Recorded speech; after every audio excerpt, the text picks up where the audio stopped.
દ્વારકાધીશ મિત્રો, સોરી બહુ ટાઈમથી લોગ નતા આવતા આપણા આજે આવ્યા છે સિદ્ધિવિનાયક. આપણો આ જીગો આ નવું મોડેલ આવ્યું છે આ વખતે. આ આપણા જીગો આજે સિદ્ધિવિનાયક આવ્યા જો તમે તાર અત્યારે જસ્ટ સીડીઓ ચડીએ છીએ, પહોંચ્યા છીએ.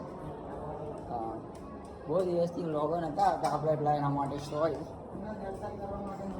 આજે ગણપતિ બાપાના દર્શનથી ચાલુ કરું છું. પણ આજે રાત્રે બીજી એક સરપ્રાઈઝ છે. આજે રાત્રે એક જગ્યાએ જવાના છીએ. બ્લોગને સબસ્ક્રાઈબ કરી દો, ચેનલને એટલે બધું જોવા મળી જશે.